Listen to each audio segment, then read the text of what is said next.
Bienvenidos, una noche más, a Misteria. Soy vuestro narrador en este viaje a través de los casos más oscuros y perturbadores que han sacudido nuestra sociedad. Esta noche, nos adentramos en el abismo de la premeditación y la crueldad absoluta. Hablamos del caso Bretón. Este no es solo un crimen más de Córdoba, Andalucía. No, este es un caso paradigmático donde la venganza doméstica se ejecutó con frialdad militar, donde la verdad fue intencionalmente incinerada, y donde un padre decidió convertirse en el peor monstruo imaginable. Hablamos de la desaparición de Ruth, de 6 años, y José, de 2. Dos niños inocentes, dos vidas llenas de luz. Y hablamos de cómo el dolor de una separación llevó a su padre, José Bretón, a planear una destrucción total. Un acto de maldad que puso a prueba la ciencia forense, las instituciones, y la moral de un país entero. Prepárate, porque esta noche vamos a descender a uno de los lugares más oscuros del alma humana. Vamos a explorar hasta dónde puede llegar el resentimiento, hasta dónde puede llegar la venganza, y cómo, incluso en las cenizas del horror más absoluto, la verdad puede encontrar su camino hacia la luz. Esto es el caso Bretón. Córdoba, 2011. Para entender lo que ocurrió, primero debemos conocer a los protagonistas de esta tragedia. José Bretón Gómez, 42 años, exmilitar, suboficial del ejército español durante años. Un hombre que los vecinos describían como reservado, meticuloso hasta la obsesión, controlador. Su formación militar no solo le dio disciplina, le proporcionó habilidades técnicas, conocimiento sobre armas, sobre explosivos, sobre cómo planificar operaciones con precisión milimétrica. Pero detrás de esa fachada de militar disciplinado, había algo más oscuro. Algo que los psicólogos forenses identificarían después como un trastorno narcisista de personalidad severo. Bretón necesitaba control, necesitaba poder, y cuando ese control se veía amenazado, cuando ese poder se cuestionaba, algo dentro de él se quebraba. En su relación con Ruth Ortiz, esta necesidad de control se manifestaba de múltiples formas. Él controlaba las finanzas familiares. Tomaba todas las decisiones importantes sin consultar. Mostraba celos patológicos cuando Ruth expresaba cualquier tipo de independencia. Para él, su esposa no era una compañera, era una posesión. Y luego está Ruth Ortiz Ramos, 32 años, natural de Huelva, una mujer que todos describían como cariñosa, trabajadora, devota de sus hijos. Ruth había soportado años de una relación cada vez más tóxica, donde el control de Bretón se había intensificado progresivamente. Pero llegó un momento en que Ruth dijo basta, y esa decisión, esa simple palabra, basta, desencadenaría la peor pesadilla imaginable. La decisión de Ruth de separarse no fue repentina. Durante meses, había consultado con abogados. Había comenzado a establecer una red de apoyo en Huelva, donde planeaba regresar con sus hijos. Había comunicado a Bretón, en múltiples ocasiones, que el matrimonio había terminado. Que necesitaba rehacer su vida. Para cualquier persona normal, esto sería doloroso, sí. Difícil, por supuesto, pero aceptable. El fin de un matrimonio es parte de la vida. Pero para José Bretón, esto no era el fin de un matrimonio. Era una traición imperdonable, era un acto de rebelión que debía ser castigado. Ruth representaba todo lo que él no podía tolerar: independencia, voluntad propia, la capacidad de decirle no. Y entonces, en la mente retorcida de Bretón, comenzó a germinar una idea. Una idea tan oscura, tan malvada, que cuesta incluso pronunciarla. Si Ruth quería abandonarlo, si Ruth quería quitarle su familia, él haría algo peor. Mucho peor. Él le quitaría a Ruth lo que más amaba en este mundo. Ruth Bretón Ortiz, 6 años, una niña alegre, extrovertida. Acababa de comenzar primaria. Su maestra decía que mostraba un talento especial para el dibujo. Era protectora con su hermano pequeño. Adoraba a su madre. Tenía toda una vida por delante. José Bretón Ortiz, 2 años, un niño risueño, lleno de energía. Apenas comenzaba a formar frases completas. Su vida se desenvolvía entre juegos, abrazos, y la inocencia absoluta de quien aún no comprende que el mal existe en el mundo. Estos dos niños, estas dos almas puras, se convirtieron en la mente retorcida de su padre en instrumentos. Instrumentos de venganza. No eran personas para él. No eran sus hijos, a quienes debía proteger y amar incondicionalmente. No, eran herramientas para infligir el máximo dolor posible a Ruth Ortiz. Y lo más escalofriante de todo esto es que José Bretón no actuó en un arrebato de ira. No hubo un momento de locura. No perdió el control. Al contrario, durante meses, planificó, calculó, preparó cada detalle de lo que estaba por venir. Enero a octubre de 2011. 9 meses. 9 meses en los que José Bretón vivió una doble vida. Por fuera, seguía siendo el padre divorciándose, el hombre procesando una separación difícil. Pero por dentro, algo mucho más siniestro estaba tomando forma. La investigación posterior revelaría que Bretón había estado preparando el crimen durante semanas, posiblemente meses. Y cuando digo preparando, no me refiero a pensar en ello. Me refiero a acciones concretas, pasos deliberados, preparativos meticulosos. Las compras sospechosas comenzaron semanas antes del 8 de octubre. Bretón visitó ferreterías en diferentes zonas de Córdoba.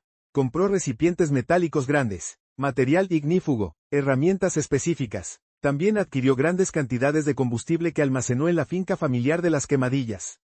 ¿Por qué ir a diferentes ferreterías? Porque no quería levantar sospechas. Porque estaba pensando en cómo cubrir sus huellas incluso antes de cometer el crimen. Pero hay algo aún más escalofriante. El análisis de su ordenador, realizado posteriormente por los investigadores, reveló algo aterrador. Bretón había estado investigando, había realizado búsquedas en Internet sobre cremación, sobre temperaturas de incineración, sobre métodos para destruir evidencia biológica. Había visitado foros sobre ciencia forense. Había descargado documentos sobre antropología forense. Estaba estudiando cómo los expertos identifican restos humanos, para intentar evitarlo. Estaba aprendiendo cómo destruir completamente un cuerpo humano. Imaginad por un momento la frialdad que se necesita para hacer esto. No estamos hablando de alguien que en un momento de ira hace algo terrible. Estamos hablando de alguien que, noche tras noche, se sentaba frente a su ordenador y buscaba cómo incinerar un cuerpo, temperatura para destruir huesos, métodos de cremación. Y todo esto mientras sus hijos dormían en la habitación de al lado. Testigos lo habían visto en Las Quemadillas en múltiples ocasiones durante esas semanas. Solo, midiendo distancias, preparando el área donde luego se encontraría la hoguera. Había limpiado una zona específica del terreno. Había acumulado material combustible. Había establecido rutas de acceso que minimizaran el riesgo de ser visto. Bretón estaba construyendo un espacio donde pudiera ejecutar su plan sin interrupciones. Un lugar aislado donde pudiera hacer lo impensable. En las semanas previas al crimen, sus amigos y familiares notaron cambios en su comportamiento. Comenzó a distanciarse, cancelaba compromisos sociales, creaba excusas para pasar tiempo solo en la finca. En el gimnasio, compañeros lo veían entrenar con una intensidad obsesiva, casi maníaca. Uno de ellos recordaría después, era como si se estuviera preparando para algo. Entrenaba como si se preparara para la guerra. Y es que, en su mente retorcida, tal vez sí se estaba preparando para una guerra. Una guerra contra Ruth Ortiz. Una guerra en la que sus propios hijos serían las balas. Había hecho comentarios extraños durante esos meses. Comentarios sobre la justicia, sobre cómo algunas personas pagan por sus errores. En ese momento, la gente pensó que estaba amargado por el divorcio. Nadie imaginó que estaba verbalizando lo que planeaba hacer. Lo que distingue el caso Bretón de otros crímenes pasionales es precisamente esto, la ausencia de pasión. No hubo un arrebato de ira. No hubo un momento de locura transitoria. Todo fue calculado con la precisión de una operación militar. Bretón había considerado cada variable. El momento del año, octubre, cuando el clima permitía hogueras en el campo sin levantar sospechas. El lugar, una finca aislada de su propiedad familiar, donde nadie lo molestaría. El método, incineración para destruir completamente los cuerpos. Y la coartada, la desaparición en un parque público, un lugar concurrido donde podría simular que los niños se habían perdido. Había anticipado las preguntas de la policía. Había ensayado sus respuestas mentalmente. Había creado una narrativa alternativa que pudiera sembrar la duda razonable. En su mente arrogante y narcisista, José Bretón creía que había diseñado el crimen perfecto. Pero como veremos, no existe el crimen perfecto. La ciencia, la persistencia y la búsqueda de la verdad siempre encuentran su camino. Siempre. 8 de octubre de 2011. Un día que comenzó como cualquier otro y que terminaría convirtiéndose en una de las fechas más oscuras de la crónica negra española. Las 10:30 de la mañana. Huelva, José Bretón llega a la casa donde Ruth Ortiz vivía con los niños. El encuentro es tenso pero breve. Ruth entrega a los pequeños Ruth y José a su padre para el fin de semana que le correspondía según el régimen de visitas provisional. Los niños, ajenos a todo, suben al coche con sus mochilas. Contentos de ver a su padre. Porque a pesar de todo, a pesar de la separación, ellos aún lo querían. Porque eran niños. Porque no sabían que el monstruo puede tener el rostro de quien más debería protegerte. Ruth Ortiz recordaría después ese momento. Y diría algo que todavía hoy pone los pelos de punta. Algo en la mirada de José ese día me inquietó. Tenía una expresión vacía, como si ya no estuviera realmente allí. Pero en ese momento, confiando en los protocolos legales, confiando en que, pese a todo, Bretón era el padre de sus hijos, Ruth los dejó ir. Los dejó ir, y esa decisión, esa confianza en el sistema, esa fe en que incluso el peor de los hombres no haría daño a sus propios hijos, la perseguiría el resto de su vida. 11 de la mañana. Comienza el viaje de Huelva a Córdoba. Más de 2 horas de trayecto. Y aquí entramos en un vacío aterrador. No sabemos con certeza qué ocurrió dentro de ese vehículo durante esas 2 horas. Los investigadores especularon después que Bretón probablemente comenzó a sedar a los niños durante el viaje. Que les dio bebidas o comida con algún tranquilizante mezclado. Su formación militar le habría dado acceso y conocimiento sobre sustancias sedantes. Imaginad a esos 2 niños en el asiento trasero. Tal vez Ruth, la mayor, intentó mantener a su hermanito entretenido. Tal vez jugaron, cantaron canciones. Tal vez se quedaron dormidos, sin saber que ese sueño era inducido. Sin saber que nunca despertarían. 1:48 de la tarde. Las cámaras de tráfico y los datos de GPS lo confirman. El vehículo de Bretón llega a la finca Las Quemadillas. Este es el último momento verificado en que los niños Ruth y José están con vida. Y ahora viene lo más difícil de narrar, lo más oscuro de todo este caso. Desde la 1:48 hasta las 4 de la tarde aproximadamente, hay un vacío temporal. 2 horas. 2 horas que representan el núcleo del horror. Los investigadores determinaron que en algún momento durante este período, José Bretón privó de la vida a sus 2 hijos. Aunque Bretón nunca confesó, aunque se negó hasta el final a dar detalles, la evidencia forense posterior sugiere lo siguiente. Los niños fueron sedados hasta perder la conciencia. No hay indicios de forcejeo. No hay signos de violencia traumática previa a la muerte. La teoría más aceptada es que Bretón administró una sobredosis de sedantes mientras los niños dormían. O que utilizó asfixia mientras estaban inconscientes. Y aquí hay algo que los expertos en psicología criminal señalan. Algo importante, incluso en su maldad absoluta, Bretón no quería enfrentarse a la mirada de sus hijos. No quería que lo vieran. No quería escuchar sus gritos. No quería que supieran que su padre era quien les estaba quitando la vida. Su cobardía era tan profunda como su crueldad. Desde las 4:30 hasta las 5:30 de la tarde aproximadamente, ocurrió lo impensable. Lo que Bretón había estado planeando durante meses. Una vez que los niños habían fallecido, trasladó los cuerpos a la pira que había preparado previamente.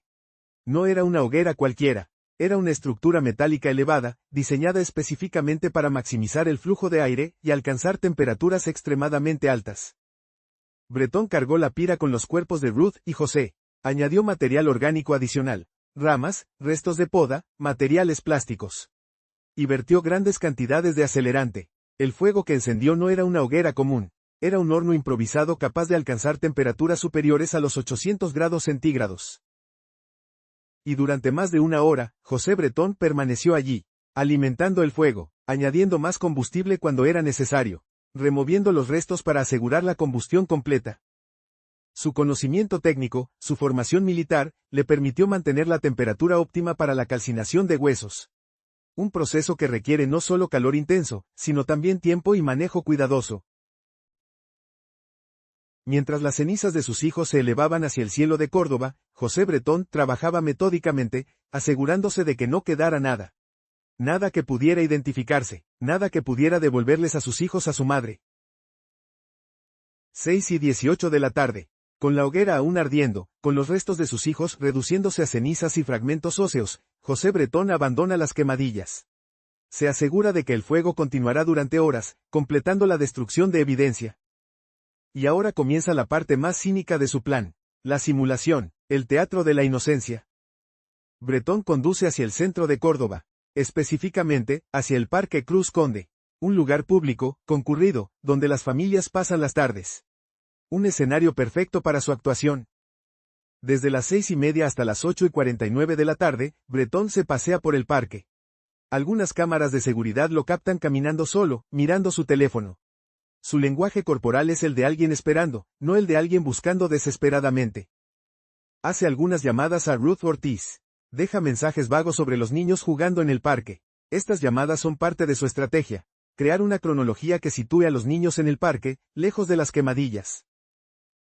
8:49 de la tarde. Finalmente, cuando considera que ha pasado suficiente tiempo, Breton marca el 112. El número de emergencias. Su voz en la grabación de esa llamada es inquietante. Hay una actuación de pánico, sí, pero los operadores entrenados notarán después que falta autenticidad, que los silencios son calculados, que las respuestas a preguntas directas son evasivas. Mis hijos han desaparecido, dice con voz temblorosa. Estaban jugando aquí y ahora no los encuentro. La maquinaria de búsqueda se pone en marcha inmediatamente. Policía, bomberos, voluntarios, todos convergen en el Parque Cruz Conde. Todos buscan en el lugar equivocado. Exactamente como José Breton había planeado. La noticia de la desaparición de 2 niños pequeños en un parque de Córdoba sacudió a España como un terremoto. En cuestión de horas, cientos de voluntarios se sumaron a la búsqueda. La Policía Nacional, la Guardia Civil, bomberos, Protección Civil, y ciudadanos anónimos peinaron cada rincón del Parque Cruz Conde y sus alrededores. Se desplegaron helicópteros con cámaras térmicas, unidades caninas especializadas en búsqueda de personas. Buzos rastrearon los estanques del parque. La búsqueda se extendió a edificios abandonados, alcantarillas, cualquier espacio donde 2 niños pequeños pudieran haberse escondido o quedado atrapados. Los medios de comunicación dieron cobertura continua las 24 horas. Las fotografías de Ruth y José aparecieron en todos los noticieros, en todos los periódicos, en todas las redes sociales. España entera contenía el aliento, esperando el milagro de que los niños aparecieran sanos y salvos. Y en medio de todo esto, José Breton se convirtió en el rostro público de la búsqueda. Apareció ante las cámaras de televisión múltiples veces durante los primeros días, interpretando el papel de padre desesperado y destrozado. Sus actuaciones incluyeron lágrimas, súplicas directas a posibles secuestradores, llamados emocionales. Por favor, rogaba ante las cámaras con voz quebrada, si alguien sabe algo de mis hijos, dígamelo. Son muy pequeños, me necesitan. Ruth tiene solo 6 años. José apenas tiene 2. Solo quiero que vuelvan a casa.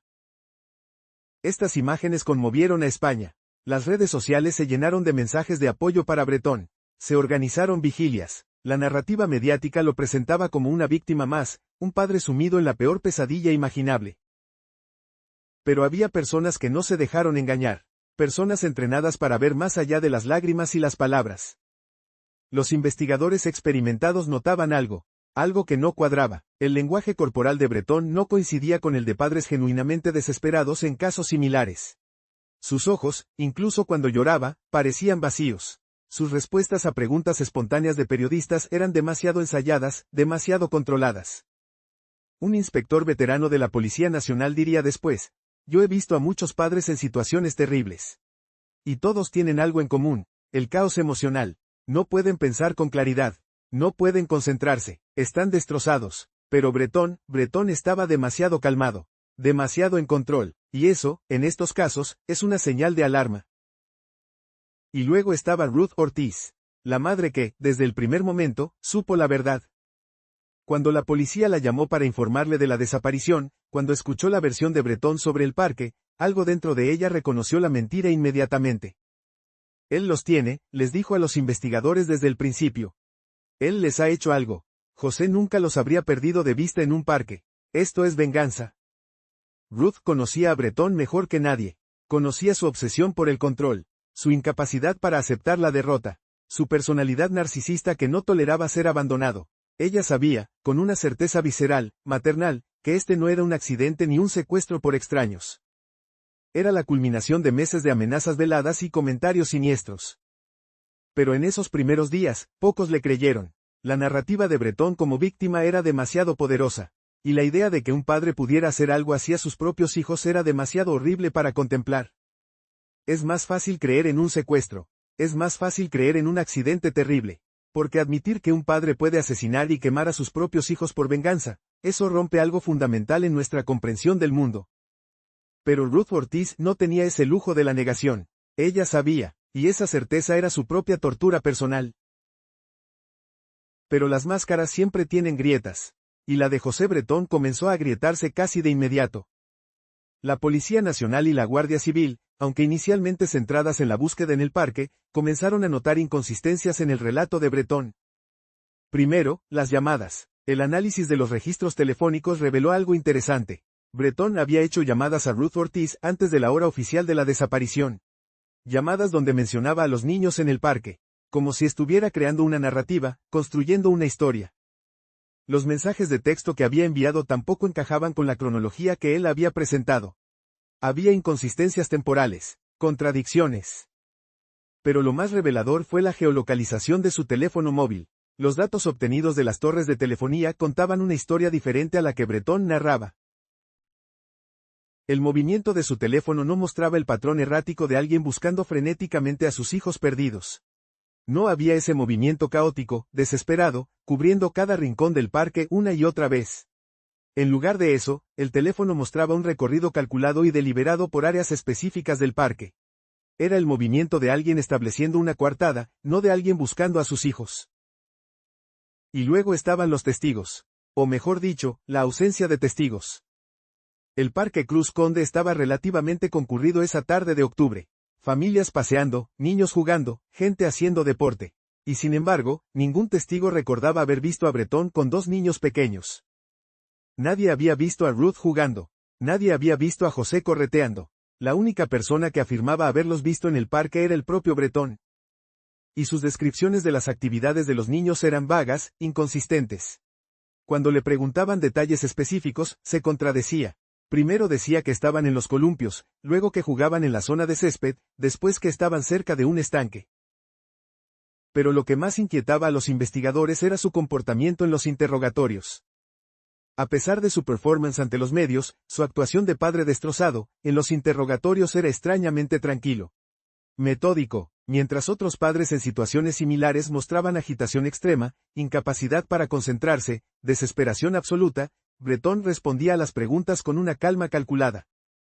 Los psicólogos policiales notaron esta anomalía inmediatamente. Uno de ellos escribió en su informe: el sujeto muestra una disociación emocional significativa.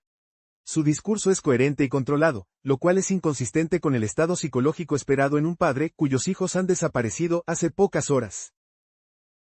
A medida que la búsqueda en el parque no producía resultados y las inconsistencias se acumulaban, los investigadores comenzaron a considerar otras posibilidades. Y la declaración persistente de Ruth Ortiz, insistiendo en que Breton era responsable, comenzó a ganar credibilidad. 12 de octubre, 4 días después de la desaparición. Se obtiene una orden judicial para registrar la finca Las Quemadillas. Los investigadores sabían que era la propiedad familiar de Breton y que él había estado allí el día de la desaparición.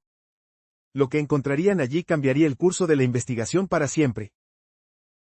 El equipo forense llegó a Las Quemadillas en la mañana. La finca estaba aislada, rodeada de campos. El lugar perfecto para hacer algo sin ser visto. Y entonces lo vieron, los restos de una gran hoguera, todavía con cenizas visibles. Todavía con el olor penetrante de algo quemado. Pero no era una hoguera normal. La pira era inusualmente grande y había sido construida con una estructura metálica elevada. Una construcción deliberada, técnica. El área alrededor mostraba signos de preparación. El suelo había sido limpiado previamente, había recipientes metálicos parcialmente derretidos, y el olor a combustible todavía impregnaba el aire. El equipo forense comenzó meticulosamente a cribar las cenizas. Y entre el material carbonizado, encontraron fragmentos que parecían ser óseos. También recuperaron restos de tela chamuscada, fragmentos de lo que podrían ser cremalleras o botones metálicos de ropa infantil. Y otros materiales que sugerían que algo más que madera había sido incinerado allí. Los fragmentos fueron cuidadosamente recolectados, documentados, fotografiados, y enviados al laboratorio de la policía científica para su análisis. Todo el equipo sabía lo que esto significaba. Si esos fragmentos eran restos humanos, si pertenecían a niños, entonces las peores sospechas se confirmarían. Ruth y José no habían desaparecido en el parque. Habían sido asesinados, y sus cuerpos habían sido incinerados por su propio padre. Pero nadie podía imaginar lo que estaba por venir. El error que casi lo cambiaría todo. 17 de octubre de 2011. 9 días después de la desaparición de Ruth y José. Llega el informe del análisis de los restos encontrados en Las Quemadillas. Y su conclusión deja a todos en shock. Los fragmentos encontrados en la hoguera, según el informe de la antropóloga forense de la policía científica, eran restos de animales, probablemente de roedores o pequeños mamíferos, pero no humanos. Dejad que esto cale por un momento. No humanos, animales. Este dictamen tuvo un efecto inmediato y catastrófico para la investigación. Si los restos no eran humanos, entonces no había cuerpos. Si no había cuerpos, la teoría del doble asesinato se desmoronaba. Basándose en este informe, la fiscalía y los jueces se vieron obligados a cerrar la línea de investigación centrada en la incineración. La búsqueda de los niños volvió a centrarse en la hipótesis del secuestro o la desaparición por terceros. José Bretón, que había sido arrestado por desobediencia a la autoridad, permanecía en prisión preventiva, pero no por asesinato. Sin cuerpos, sin evidencia forense de crimen, el caso contra él se debilitaba peligrosamente. Y para Ruth Ortiz, este informe era una segunda tragedia, una segunda muerte. Ruth sabía, con cada fibra de su ser, que sus hijos estaban muertos. Que sus hijos estaban en esas cenizas. Pero ahora, la ciencia oficial parecía contradecir esta certeza. El sistema judicial, en el que había depositado toda su confianza, le estaba fallando. No puedo creerlo, declaró en ese momento entre lágrimas. Mi instinto de madre me dice que mis hijos están en esas cenizas. No pueden ser huesos de animales. Es imposible. Pero su voz, la voz de una madre en duelo, parecía ahogarse en el peso de la autoridad científica oficial. El informe forense generó controversia incluso dentro de la comunidad científica. Varios antropólogos forenses, al conocer los detalles del caso, expresaron dudas públicamente sobre la conclusión. Señalaban que el análisis inicial podría haber sido incompleto, que la identificación de restos óseos fragmentados y calcinados requiere técnicas específicas y experiencia extensa. Cuestionaban si se habían aplicado todos los protocolos necesarios. También criticaban que el análisis forense no había considerado suficientemente el contexto del hallazgo. Los restos no se habían encontrado en un campo abierto o en un vertedero cualquiera. Se encontraron en una pira construida intencionalmente, en la propiedad del principal sospechoso, días después de que sus dos hijos desaparecieran misteriosamente. ¿Cómo se podía ignorar ese contexto? También surgieron rumores, nunca confirmados oficialmente, de que podría haber habido presión institucional para llegar a una conclusión rápida. Sin cuerpos, el caso se complicaba enormemente desde el punto de vista judicial. Un dictamen que confirmara restos humanos habría generado una presión mediática y social aún mayor. Mientras tanto, José Bretón observaba desde su celda cómo su coartada, accidentalmente, parecía funcionar. Su plan para destruir toda evidencia estaba, de alguna manera, siendo validado por la ciencia oficial. Pero Ruth Ortiz no se rendiría. No podía, sus hijos merecían justicia. Y ella iba a luchar con cada aliento, con cada recurso legal a su disposición, hasta que la verdad saliera a la luz. Mientras el caso parecía enfriarse oficialmente, mientras algunos en la policía comenzaban a considerar que tal vez se habían equivocado con Bretón, Ruth Ortiz tomó una decisión. Se negó a aceptar el informe forense. Con el apoyo de su abogado, José María Calero, y de la acusación particular, comenzó una campaña incansable para que la evidencia fuera reanalizada. No voy a permitir que el asesino de mis hijos quede libre por un error, declaró públicamente. Su determinación era inquebrantable, presionó a los medios, habló en televisión, dio entrevistas, utilizó cada recurso legal a su disposición para mantener viva la investigación. Ruth Ortiz se convirtió en un símbolo de resistencia, de la lucha de una madre contra un sistema que parecía fallarle. Su caso resonó con miles de familias que habían sentido que el sistema judicial no las protegía. Las redes sociales se movilizaron en su apoyo. Peticiones circularon exigiendo una revisión del análisis forense. La presión pública comenzó a crecer. Y entonces, la acusación particular tomó una decisión crucial: contratar a un experto independiente, alguien cuya reputación fuera intachable, alguien que pudiera revisar el caso con ojos frescos y sin las presiones institucionales. Ese alguien era Francisco Echeverria Garitagoitia. Echeverria es uno de los antropólogos forenses más prestigiosos de España y reconocido internacionalmente. Había trabajado en la exhumación de fosas comunes de la Guerra Civil, en la identificación de víctimas de genocidios internacionales. Era profesor de medicina legal en la Universidad del País Vasco. Si alguien podía encontrar la verdad en esas cenizas, era él. Echeverria aceptó revisar el caso. Le proporcionaron las fotografías de alta resolución de los restos encontrados en las quemadillas, los informes policiales, y toda la documentación disponible sobre la estructura de la hoguera. Durante semanas, trabajó meticulosamente. Utilizó software especializado para ampliar las imágenes. Comparó los fragmentos con bases de datos de anatomía comparada. Consultó con colegas internacionales. Aplicó técnicas de análisis morfológico avanzadas. Y día tras día, semana tras semana, la verdad comenzó a emerger de esas fotografías. Una verdad terrible, una verdad que Ruth Ortiz había conocido desde el principio. 26 de agosto de 2012, casi un año después de la desaparición de los niños, Francisco Echeverría publica su informe. Y ese informe cambiaría todo. Las conclusiones de Echeverría fueron categóricas, demoledoras, y completamente opuestas al análisis anterior.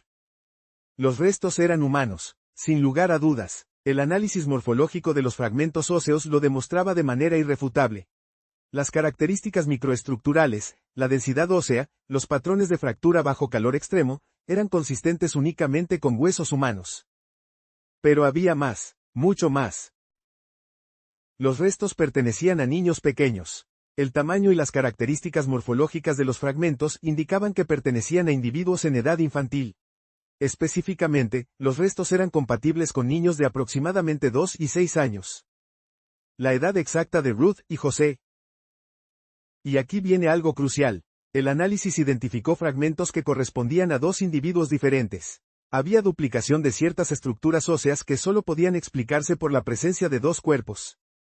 Echeverría había identificado fragmentos dentales, porciones de huesos largos de extremidades, fragmentos craneales. Cada uno de estos hallazgos reforzaba la conclusión de que los restos eran humanos, infantiles, y pertenecían a dos víctimas. Pero el informe no se detenía ahí. También analizaba el método de incineración.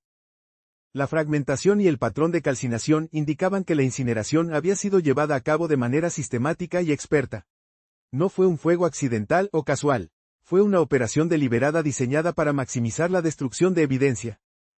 Examinando los patrones de fractura y de coloración de los huesos, Echeverría determinó que la hoguera había alcanzado temperaturas entre 800 y 1000 grados centígrados. Temperaturas que no se logran con fuegos de madera ordinarios. Temperaturas que requieren el uso intensivo de acelerantes y una estructura que maximice el flujo de oxígeno. Basándose en el grado de calcinación, estimó que el fuego había ardido durante al menos 4 a 6 horas de manera continua y a alta temperatura. Breton había alimentado sistemáticamente la hoguera durante horas, asegurándose de que la destrucción fuera lo más completa posible. El patrón de distribución de los fragmentos indicaba que los cuerpos habían sido colocados deliberadamente en el centro de la estructura, donde el calor sería más intenso. Breton había aplicado conocimientos técnicos para maximizar la eficiencia de la cremación. Algunos fragmentos mostraban señales de haber sido removidos o reposicionados durante el proceso de incineración. Breton había intervenido activamente, utilizando herramientas para asegurar una combustión uniforme. La publicación del informe de Echeverría fue un terremoto. El error del análisis forense inicial quedaba expuesto de manera irrefutable. Ya no había duda, ya no había espacio para la negación. Ruth y José habían sido asesinados. Y sus cuerpos habían sido incinerados por su propio padre en una operación meticulosa, calculada, diseñada para borrarlos del mundo como si nunca hubieran existido. La investigación se reabrió inmediatamente. La fiscalía reformuló completamente su acusación. Ahora disponía de evidencia científica sólida de un doble asesinato. José Breton sería juzgado no por desaparición o secuestro, sino por 2 asesinatos agravados con alevosía y parentesco. Para Ruth Ortiz, el informe de Echeverría fue agridulce. Por un lado, confirmaba su terrible certeza de que sus hijos estaban muertos. Por otro, validaba su lucha incansable y demostraba que había tenido razón desde el principio. Ahora sé dónde están mis bebés, declaró entre lágrimas. Siempre supe que estaban en esas cenizas. Solo necesitaba que alguien me escuchara. El caso expuso serias deficiencias en los protocolos forenses españoles. La falta de revisión por pares. La presión por obtener resultados rápidos. La necesidad de mayor especialización. Pero también demostró algo más. Demostró que la verdad, por más enterrada que esté, por más intentos que se hagan de destruirla, siempre encuentra su camino hacia la luz. Julio de 2013. Casi 2 años después de la desaparición de Ruth y José, la Audiencia Provincial de Córdoba se prepara para uno de los juicios más importantes y mediáticos de la historia reciente de España. La expectación es enorme. España entera espera ver si la justicia prevalecerá. Si un hombre puede ser condenado por asesinato sin cuerpos completos, basándose en fragmentos óseos y evidencia circunstancial. La sala está abarrotada. Periodistas de todos los medios nacionales. Cámaras de televisión. La familia materna de los niños. Y Ruth Ortiz, la madre que ha luchado incansablemente por este momento. José Bretón entra a la sala escoltado. Su aspecto es el de un hombre que ha pasado 2 años en prisión preventiva.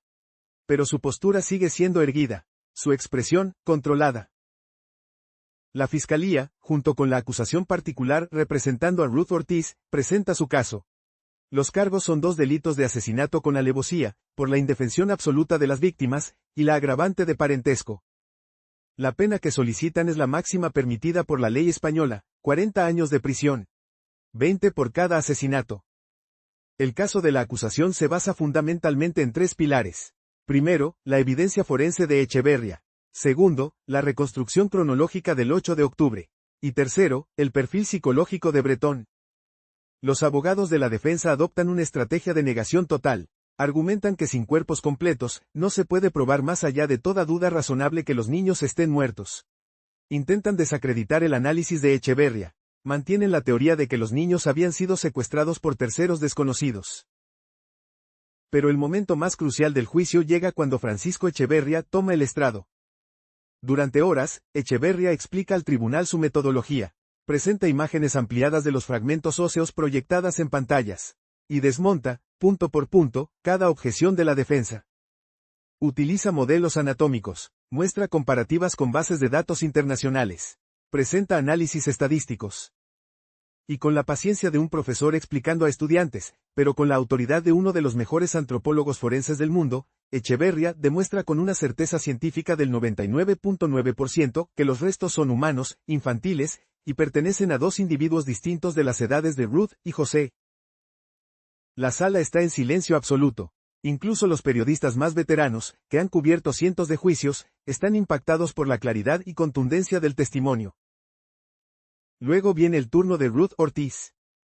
Su testimonio es devastador emocionalmente. Con voz quebrada, describe la personalidad controladora de Bretón, las amenazas veladas que había hecho durante la separación, su certeza desde el primer momento de que él había matado a sus hijos.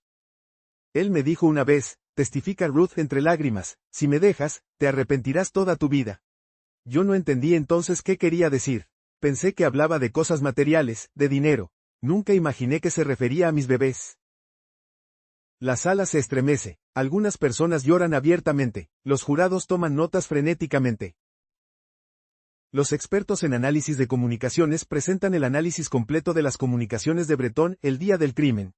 Las llamadas, los mensajes, y crucialmente, los datos de geolocalización que demuestran que nunca estuvo con los niños en el Parque Cruz Conde durante el período que afirmaba.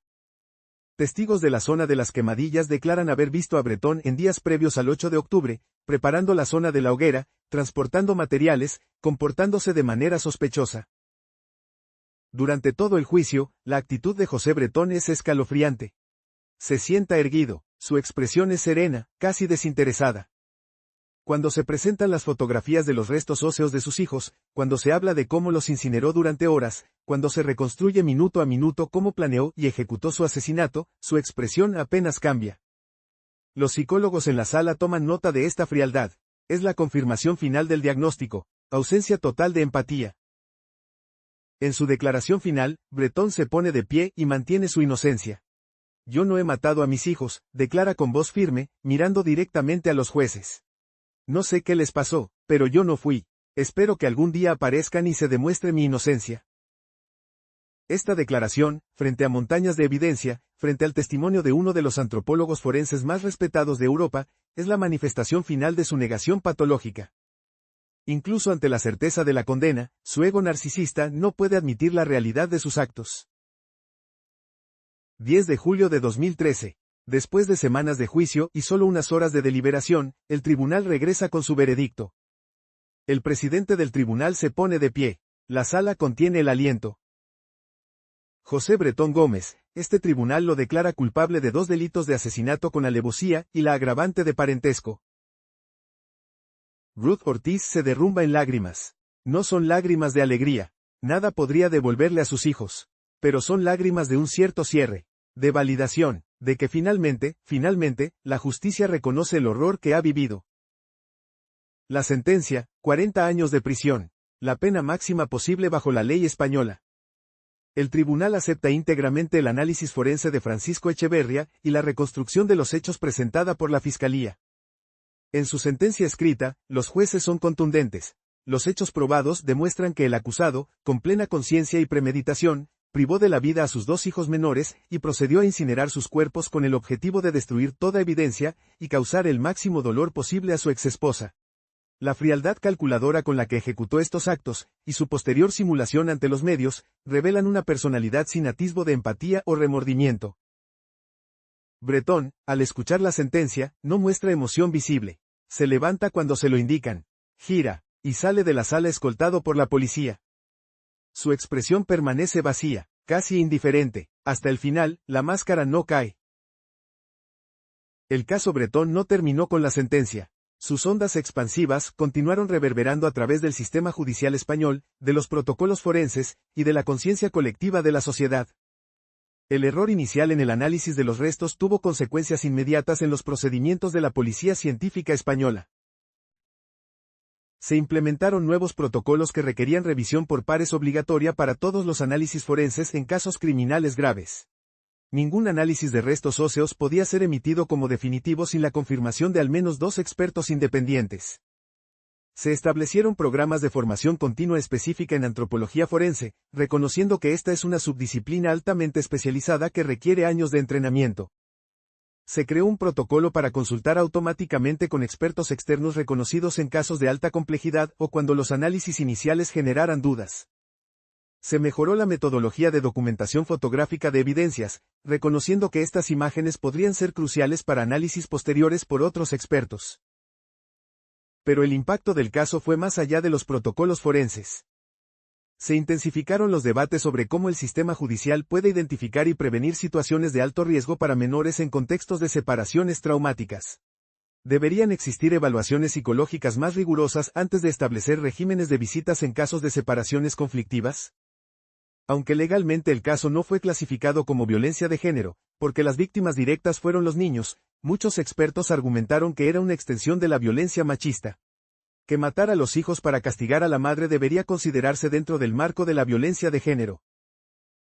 El caso aumentó dramáticamente la conciencia pública sobre el filicidio vengativo como forma extrema de violencia. Antes, muchos consideraban impensable que un padre pudiera matar a sus hijos. El caso Breton demostró que el mal puede adoptar cualquier forma, incluso la del amor paternal pervertido por el narcisismo y la venganza.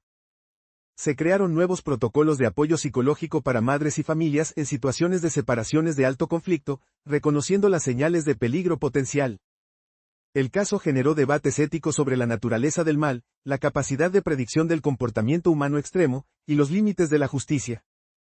¿Puede la justicia realmente reparar un horror de esta magnitud? La respuesta es no. La justicia no devuelve vidas. No borra el sufrimiento, pero reconoce, valida, y en ese reconocimiento, hay un cierto tipo de sanación, por incompleta que sea. Ruth Ortiz, tras el juicio, habló sobre la dificultad de continuar viviendo después de perder a sus 2 hijos de la manera más horrible imaginable. Cada mañana me despierto, ha compartido en entrevistas, y durante un segundo, olvido.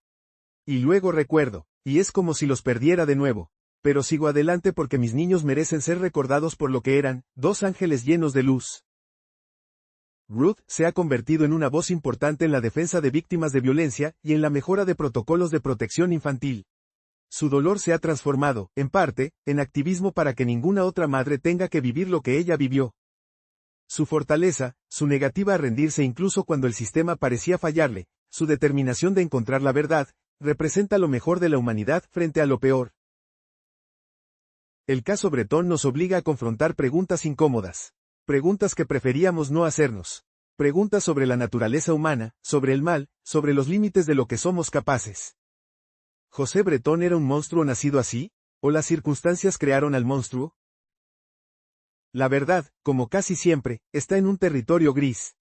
Breton probablemente nació con ciertas predisposiciones psicológicas. Su trastorno narcisista de personalidad, su incapacidad para la empatía, probablemente tenían raíces en su desarrollo temprano, en su genética, en experiencias formativas. Pero en cada momento del 8 de octubre de 2011, Breton eligió. Cuando administró los sedantes, eligió. Cuando preparó la hoguera, eligió. Cuando alimentó el fuego durante horas, eligió. Cuando llamó al 112 con su historia inventada, eligió. El mal, en última instancia, es una elección. Y Breton eligió el mal más absoluto. El concepto de Hannah Arendt sobre la banalidad del mal encuentra resonancia aquí. Breton no era un demonio sobrenatural salido de una película de terror. Era un hombre ordinario, tenía familia, amigos, una carrera, iba al gimnasio, compraba en el supermercado. Pero bajo presión narcisista, cuando su ego se vio amenazado, su humanidad se evaporó. Y esa es la lección más aterradora del caso Breton. El monstruo no siempre tiene cuernos y colmillos. A veces tiene el rostro del vecino, del compañero de trabajo, del padre en el parque.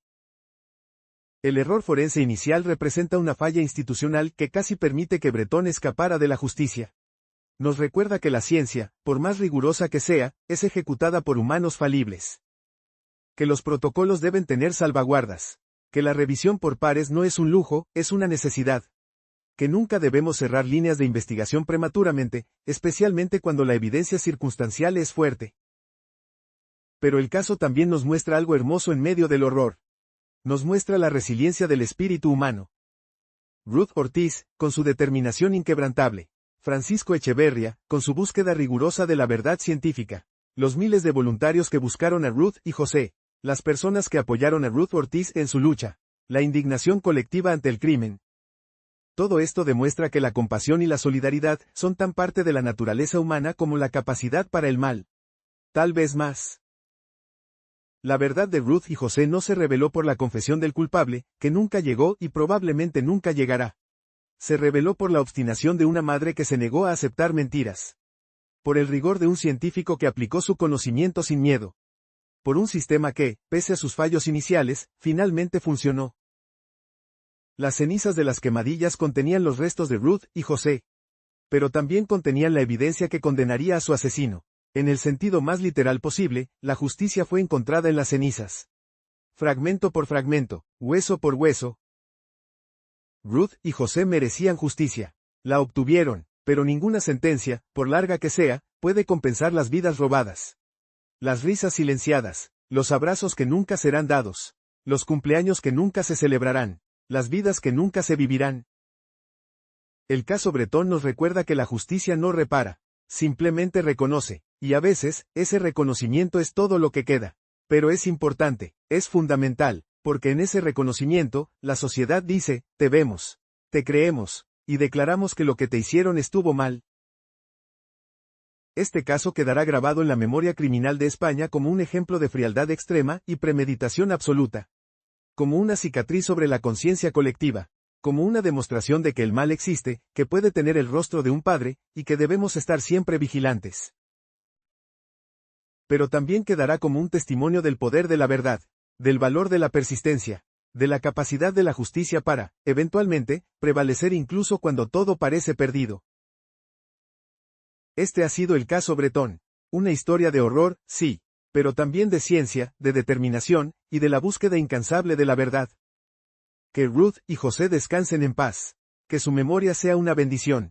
Y que nunca olvidemos que la justicia, por imperfecta que sea, es lo único que separa la civilización del caos. Esto ha sido Misteria. Gracias por acompañarnos en este viaje a través de uno de los casos más oscuros de nuestra historia reciente. Hasta la próxima noche, y recordad, la verdad siempre encuentra su camino hacia la luz. Si valoras el periodismo de investigación objetivo y riguroso, suscríbete a nuestro canal, activa la campana y deja tu like para apoyar nuestro trabajo. Tu opinión es vital, deja un comentario y únete a la comunidad Misteria. Gracias por acompañarnos. Y con esto, cerramos el expediente del caso Breton. En nuestro próximo episodio de Misteria, viajaremos a Estados Unidos para analizar un acto de traición y engaño inconcebible, el caso Chris Watts. Descubriremos cómo un padre y esposo, aparentemente perfecto, apareció en televisión rogando por el regreso de su familia, mientras su coartada ya se desmoronaba. Analizaremos la manipulación mediática, el móvil de la nueva vida, y cómo las inconsistencias en un relato frío revelaron una verdad monstruosa.